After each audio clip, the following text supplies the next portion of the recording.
On debate, Senator Plett. Thank you, Speaker. Colleagues, I rise today to speak to Bill C-6. And although I rise as a critic of this bill, I wanted to make it very clear from the outset. I am very supportive of a well-defined ban on coercive conversion therapy. As much as the Liberals tried to make it appear otherwise, and unfortunately even my good friend Senator Cordy did just a minute ago, Conservatives agree that coercive conversion therapy is unconditionally wrong and it needs to be banned. In fact, this support for banning abusive and coercive practices of conversion therapy appears to be universal.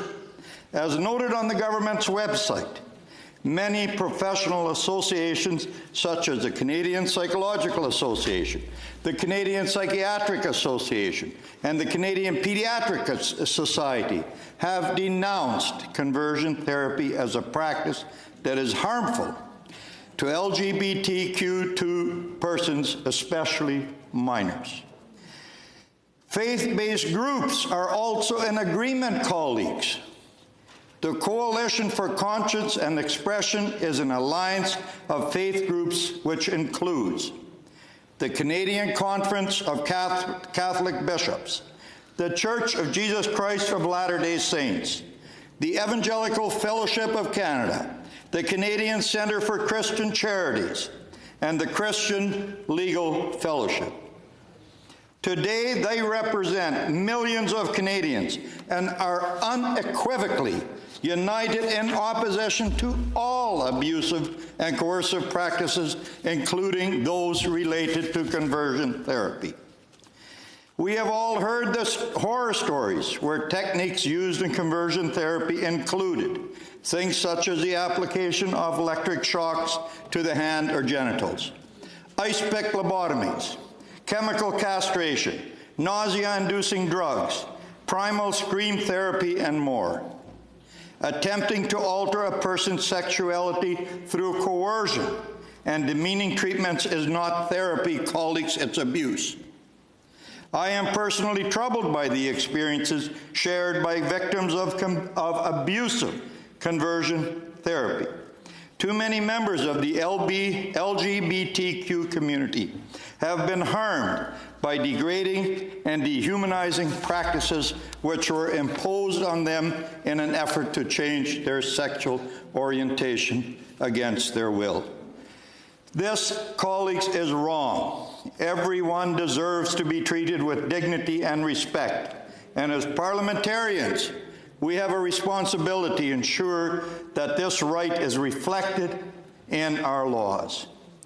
As noted on the Justice Department's website, Bill C-6 proposes to do this by creating 5 new criminal code offenses: causing a minor to undergo conversion therapy, removing a minor from Canada to undergo conversion therapy abroad, causing a person to undergo conversion therapy against their will, profiting from providing conversion therapy, advertising an offer to provide conversion therapy. The idea of banning aversive therapies, which are designed as sexual orientation change efforts, is not new. In 2009, the American Psychological Association noted that following the removal of homosexuality from the Diagnostic and Statistical Manual of Mental Disorders in 1973, the publication of studies of sexual orientation change efforts decreased dramatically, and non-affirming approaches to psychotherapy came under increased scrutiny. Behavior therapists became increasingly concerned about aversive therapies designed as sexual orientation change efforts for homosexuality were inappropriate, unethical, and inhumane. Today, conversion therapy is already banned in one form or another, and Senator Cordy alluded to this, in the provinces of Ontario, Quebec, Nova Scotia, Prince Edward Island, and the Yukon Territory. Manitoba has adopted a policy stating that conversion therapy can have no place in the province's public health care system. Municipalities such as Vancouver, Edmonton, Calgary, Lethbridge, Rocky Mountain House, St. Albert, Strathcona County, Wood Buffalo, Saskatoon, Spruce Grove, Montreal, and St. John, New Brunswick, all have bans on conversion therapy. And plans to do the same are underway in Kingston, Regina, and Nanaimo, British Columbia. In truth, colleagues, the federal government is a little late to the table on this one. When asked about banning conversion therapy in February of 2019, they swatted down the idea, saying it was the responsibility of provinces and territories.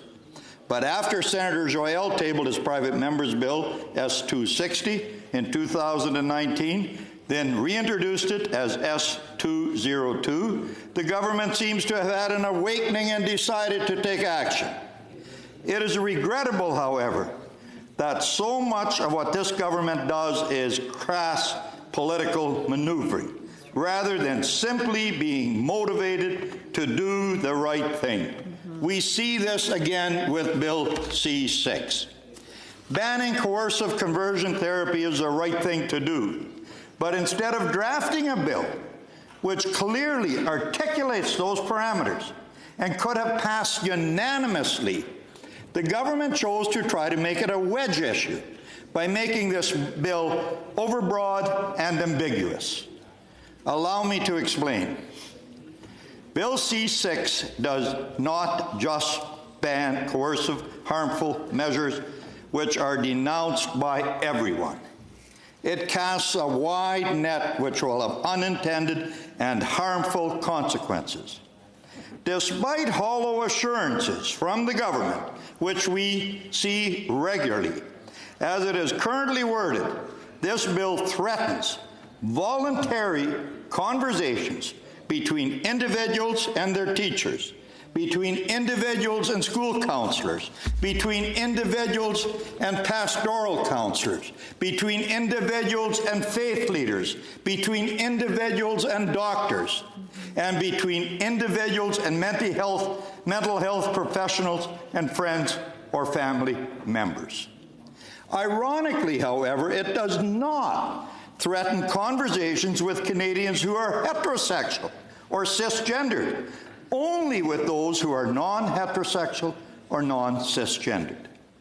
For example, if a heterosexual is in a committed relationship and is struggling to stay faithful to his or her partner, they can seek professional help from a counselor, a therapist, spiritual leader, or health professional with no fear of legal recourse.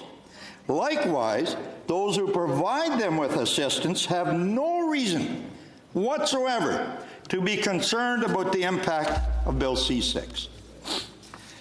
However, colleagues, if a homosexual in a committed relationship is struggling to stay faithful to his or her partner, any professional help to reduce or manage sexual attraction would be criminalized. Similarly, if a cisgendered person wants to seek out assistance in transitioning away from their biological sex, this bill does not erect any barriers to them in doing so. However, if a non-cisgendered person finds themselves wanting to transition back to their biological gender, this bill makes any such assistance criminal. Where's the consistency? Much of this problem stems from the definition in the bill, which is both broadly and vaguely worded. The definition currently reads as follows.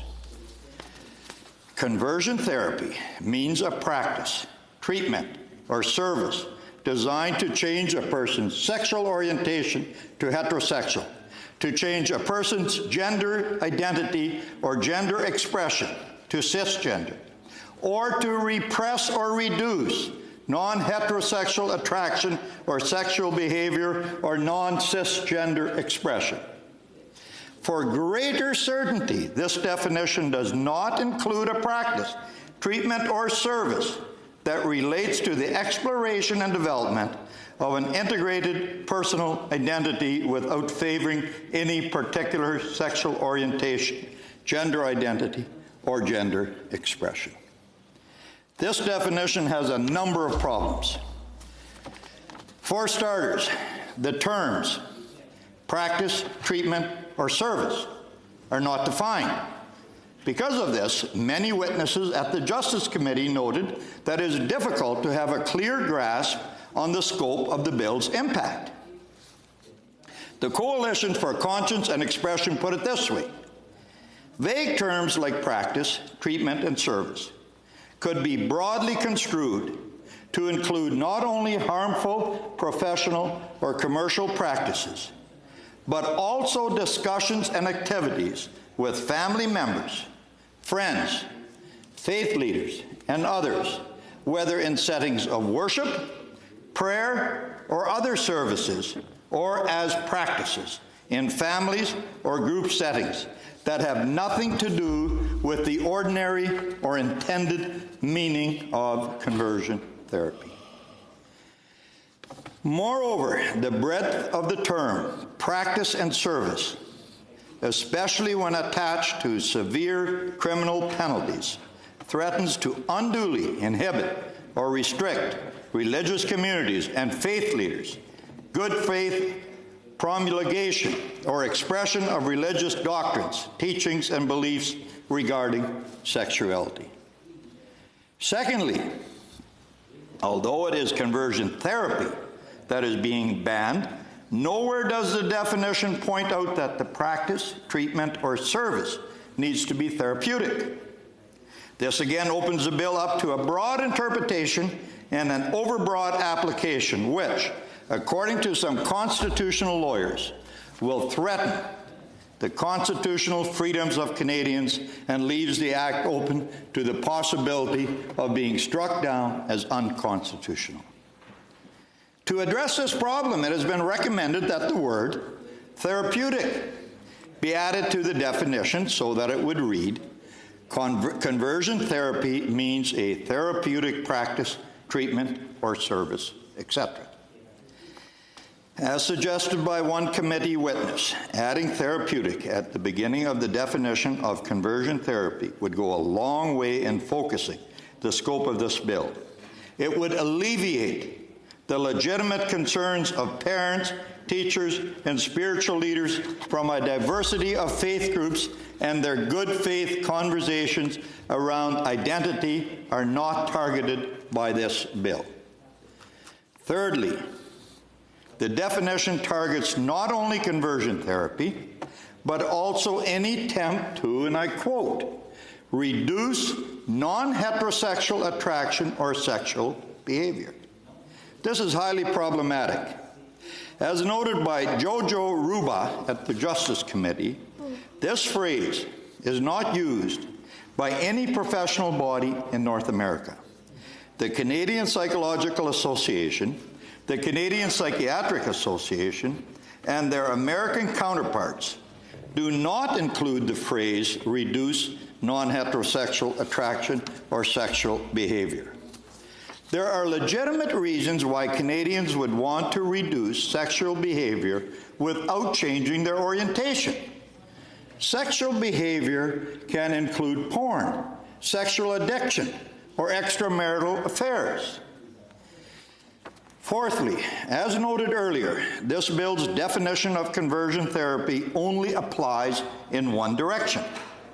It restricts the freedom of non-heterosexuals and non-cisgendered persons to voluntarily seek out certain kinds of professional help, but it does not restrict heterosexuals or cisgendered persons.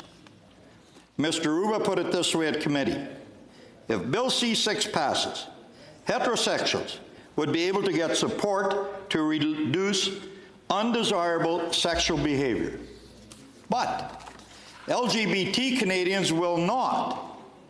Consenting adults would not be able to pay for a professional counselor, and mature minors would have no choice at all. In fact, this bill says that the only counseling sessions of LGBT Canadians will be regulated by criminal law. Lawyers at the Justice Center for Constitutional Freedoms have noted that this one-directional nature of the definition is almost certainly unconstitutional. And I quote, "A law that allows straight Canadians to access support to reduce unwanted sexual addictions or behaviors, but bars gay Canadians from doing so is indisputable discrimination on the basis of sexual orientation." Similarly, allowing medical, psychological, and other therapeutic interventions to help an individual transition away from her or his natal gender, while prohibiting such help for individuals seeking to detransition, is likewise discriminatory. Fifthly, the bill's overbroad definition will violate Canadians' freedom of thought, conscience, and religion. Article 18 of the United Nations Universal Declaration of Human Rights says the following: "Everyone has the right to freedom of thought, conscience, and religion. This right includes freedom to change his religion or belief, and freedom, either alone or in community with others and in public or private, to manifest his religion or belief in teaching, practice, worship, and observance." But here's the problem. It is no secret that the practice of homosexuality is forbidden in some faiths. For example, while not universal in their doctrinal positions, the following religions believe that sexual relationships are permitted only between a husband and a wife: Baha'i, Christianity, Mormonism, Islam, Judaism, and Hinduism. There may be more colleagues, but those are the ones that I am aware of. So what if a person goes to his pastor or imam and says, "I am experiencing homosexual desires"? What does our faith say about that? And the spiritual leader says to them, "Our faith does not believe that homosexual desires are wrong, but practicing homosexuality is." The person then says, "Well, can you give me some guidance or refer me to a program that will help me reduce my non-heterosexual attraction so that I can live in accordance with our beliefs?" In that situation, Bill C-6 is going to force that pastor or imam to answer, "No, I'm sorry, I cannot help you.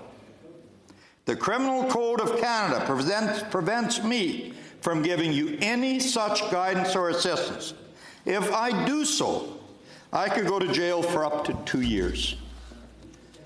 So, although the person wants to live in accordance with their faith, Bill C-6 is going to make it a criminal offense for their religious leader to offer them any assistance in doing so. That is a clear violation of their religious freedom. I am aware that the government has responded to this concern by saying that the bill does not permit consenting adults to be offered, consenting adults to be offered help. However, this is blatantly misleading.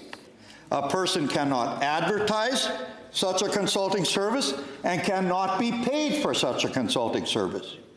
So any religious leader who gets paid to serve in that role cannot offer this counseling, or they would be charged with being paid to provide conversion therapy services, even though such assistance is being sought out and is neither abusive or coercive. Furthermore, the bill also says the following: "Everyone who receives a financial or other material benefit, knowing that it is obtained or derived directly or indirectly from the provision of conversion therapy, is A, guilty of an indictable offense and liable to imprisonment for a term of not more than 2 years, or B, guilty of an offense punishable on summary conviction." This means that not only the person giving the spiritual guidance could be charged, but also their overseers, paid board members, or even the organization's receptionist if they were aware that these counseling services were and are being provided. When faced with these concerns, the government published the following statement on the Department of Justice website. These new offenses would not criminalize private conversations in which personal views or sexual orientation, sexual feelings, or gender identity are expressed, such as where teachers, school counselors, pastoral counselors, faith leaders, doctors, mental health professionals, friends or family members provide affirming support to persons struggling with their sexual orientation, sexual feelings, or gender identity. This, colleagues, is very misleading. First of all, these conversations can only provide affirming support. This does nothing to protect the Charter of Rights of Canadians to freedom of religion. Secondly, the City of Calgary's definition of conversion therapy is almost identical to the one in Bill C-6, and it freely admits that their bylaw impacts all clergy. On the City of Calgary webpage, they have a Q&A about their conversion therapy ban. One of the questions is this: will the bylaw apply to clergy and church organizations such as synagogues, mosques, and other faith-based organizations? Here's the answer. Yes, the prohibited businesses bylaw includes not-for-profit organizations such as faith groups that provide practices, services designed to change, repress, or discourage a person's sexual orientation, gender identity, or gender expression, or to repress or reduce non-heterosexual attraction or sexual behavior. The simple fact of the matter is that Bill C-6 will criminalize the beliefs and teachings of many faith communities.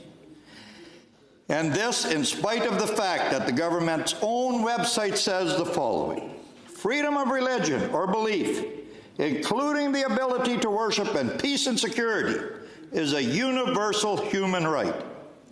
It is enshrined in both the Universal Declaration of Human Rights and the International Covenant on Civil and Political Rights, among other key human rights documents.